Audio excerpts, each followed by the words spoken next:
한판 브리핑 김수민 평론가와 함께하겠습니다. 어서 오십시오. 네, 반갑습니다. 자, 오늘 더불어민주당 이재명 대표가 부산 가덕동 신공항 부지를 방문한 자리에서 불의의 습격 사건이 있었는데 당시 상황을 전해주실까요? 네, 오늘 오전 이재명 대표는 당 관계자들과 함께 부산 강서구 대항전망대를 방문해서 가덕 신공항 건설 예정지를 둘러봤습니다.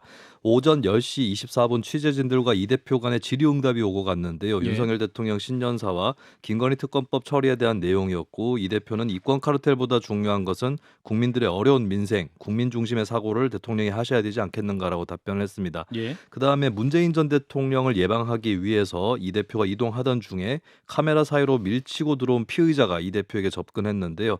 내가 이재명이라고 적혀있는 파란 왕관 모양 머리띠를 쓰고 있었고, 이 대표 지지자인 것으로 위장을 하고 있었는데, 이 피의자가 갑자기 총 길이 18cm 과도로 이 대표의 목을 찔렀고, 이 대표가 현장에서 쓰러졌습니다.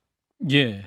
현장은 그야말로 혼란 상태였죠. 현재 건강 상태는 어떤 상황이죠? 네, 이재명 대표는 현장에서 응급처치를 받고 20분 뒤에 구급차로 후송돼서 헬기를 통해 부산대병원 외상센터로 이송이 됐습니다. 목 부위에 1.5cm 열상을 입었고 의식은 있었지만 출혈이 이어졌다고 하고요.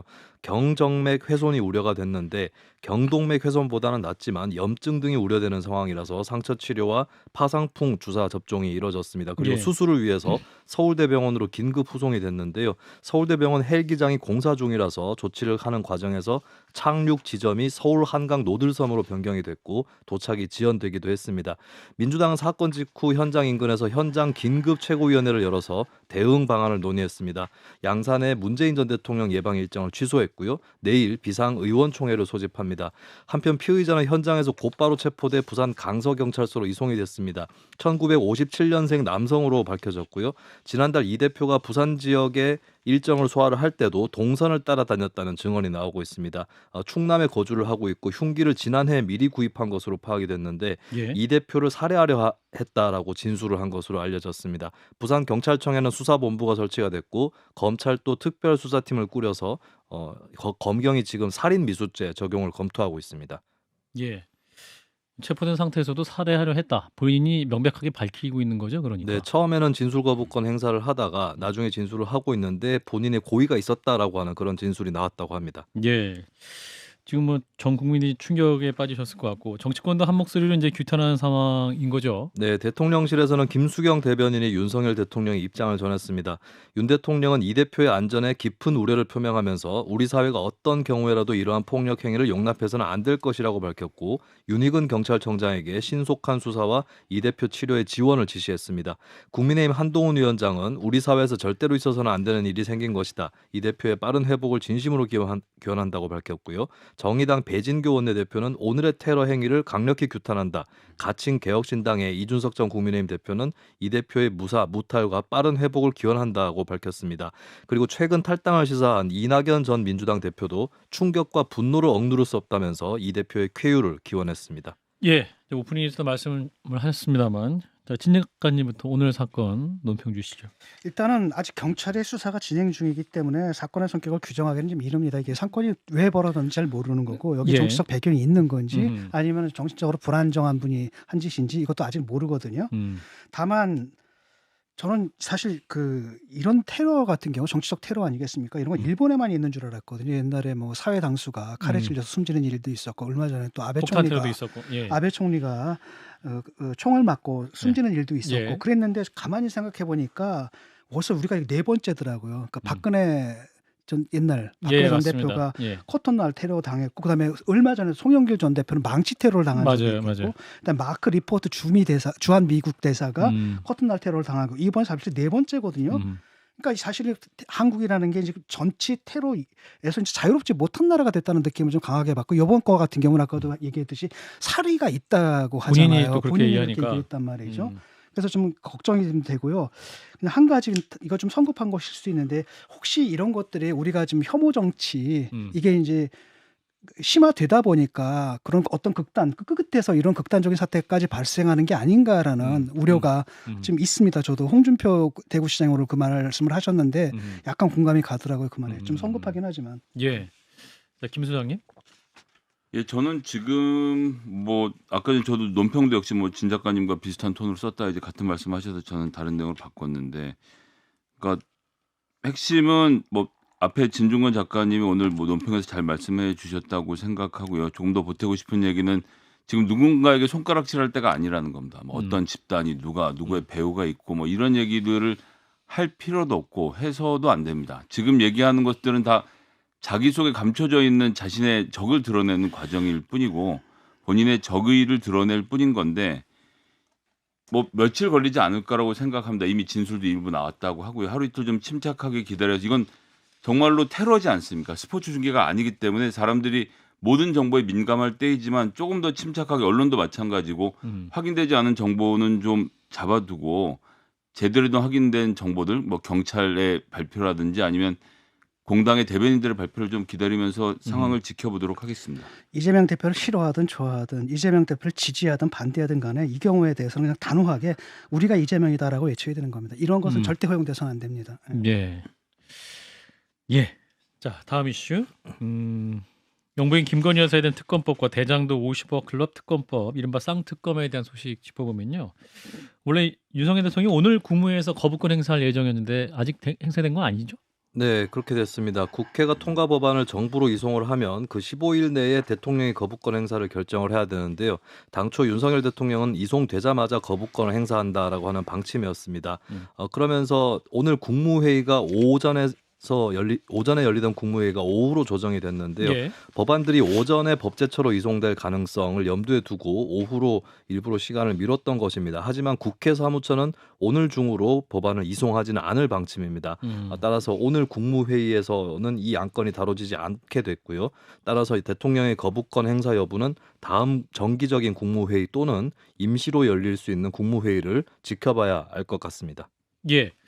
자, 일단 뭐 이미 예견된 상황이긴 합니다. 법안이 이송되자마자 거부권 행사하겠다. 이 대통령에 대한 대통령의 방침 평가해 주실까요, 진 작가님? 이건 명분에서 밀리거든요. 사실 뭐 시점 총선을 겨냥했다라고 하는데 시점을 정한 건 사실 국민의힘이잖아요. 아, 그러니까 미리 안 받았기 때문에. 그다음에 예. 또 국민의힘에서 그때 뭐라 했습니까? 대통령도 그렇게 말씀하신 걸로 알고 있는데 특검을 거부하는 자가 범인이다라고 하는데 내로남불 그렇게 비판하던 그들 스스로들 좀 내로남불하고 있다는 예. 거고 사실 공정의 잣대 아니었습니까? 그냥 눈치 보지 않고 그냥 있는 그대로 수사를 한다라는 공정이라는 것이 정치 자산이었는데 그게 지금 훼손되는 측면도 있고. 대통령의. 예. 그다음에 한동훈 비대위원장 같은 경우 결국은 너 당신도 윤석열 키드 아니냐. 또 다른 한편으로는 김건희는 성역이냐.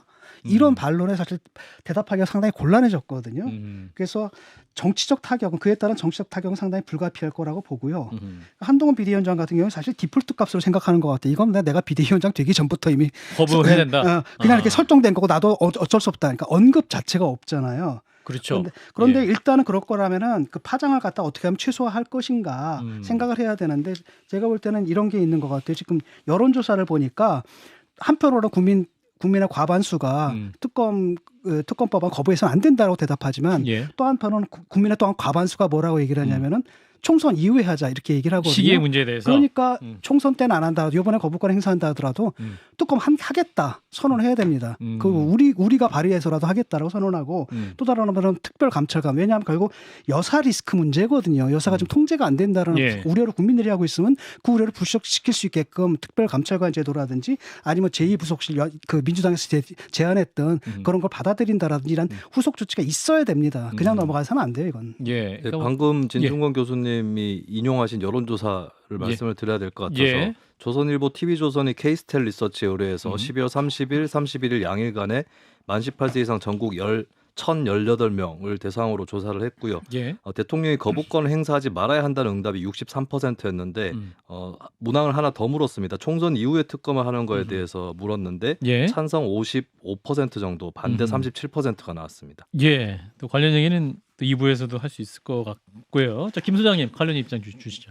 자, 여당 특히 한동훈 대표가 이제 한동훈 비대위원장이 이걸 악법이라고 규정을 했습니다. 뭐 이하는 두 가지였는데 민주당이 선정하기 때문이고 또 언론에 매일같이 사건 사실을 흘린다라는 점이었는데 뭐 첫 번째 같은 경우는 아니 그럼 지금 현재 국민의힘의 상태로 봤을 때 국민의힘 여당이라고 있는데 대통령 말만 듣고 있는데 거기에서 한 사람 추천하고 민주당에서 한 사람 추천해서 그중에 대통령이 고르는 건 결국 대통령이 원하는 사람이 특검을 맡게 되는 거라서 여기에 대해서 국민들이 동의하지 않을 거라고 보고요. 특히 예. 중요한 건 언론의 브리핑 부분인데 전 이거 좀 의아했던 게 조국 법무부 장관이 형사법에 대해서 피의사실 공표하는 것을 이제 훈령으로 금지했던 것을 한동훈 법무장관이 법무부 장관 되자마자 다시 그 훈령을 고쳤거든요. 그래서 수사에 대해서 수사 관계자가 실시간으로 브리핑할 수 있게 하고 소위 말하는 그 직업마다 있는 차장의 티타임, 마른 티타임인데 출입하는 기자들을 다 모아놓고 검찰청 관계자가 관계 검사가 언론을 사건 만날 수 내용을 다 있는. 브리핑을 해주는 거였는데 그걸 부활시켰잖아요. 그럼 그게 악법인 건데 훈령을 고친 한동훈 장관 본인이 악법을 훈령으로 고쳐놓은 상태라는 걸 자인하는 거지 않습니까? 그렇기 때문에 좀 석연치 않고 의미가 없다라고 보고요.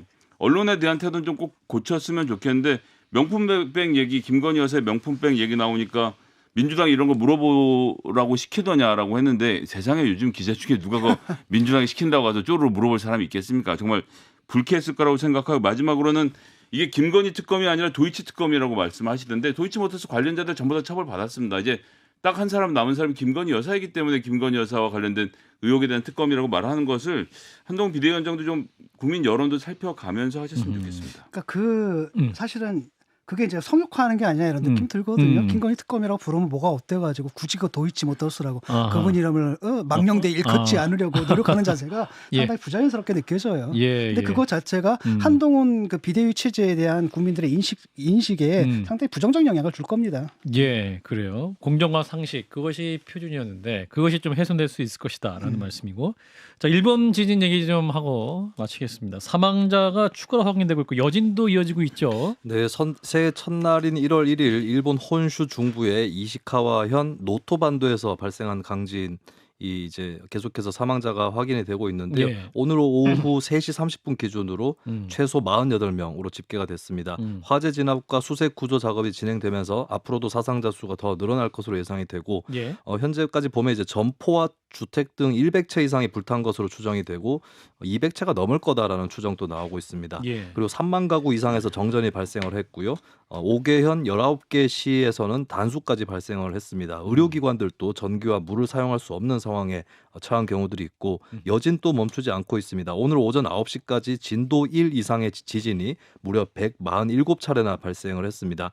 이번 지진을 거쳐서 노토 반도 끝에 중앙부가 서쪽으로 약 1.3m 이동하는 등의 상당히 큰 지각 변동이 일어난 것으로 관측이 되고 있습니다. 예, 지금 굉장히 좀 큰 지진이죠.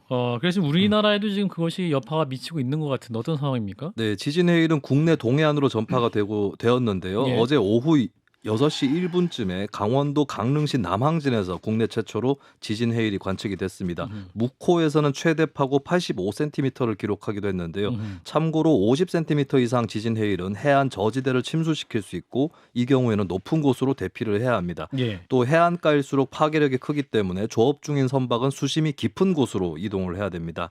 현재는 동해안 관측 지점의 지진 해일 높이는 낮아지고 있습니다만 당분간 해안 출입에 주의할 필요가 있겠고요.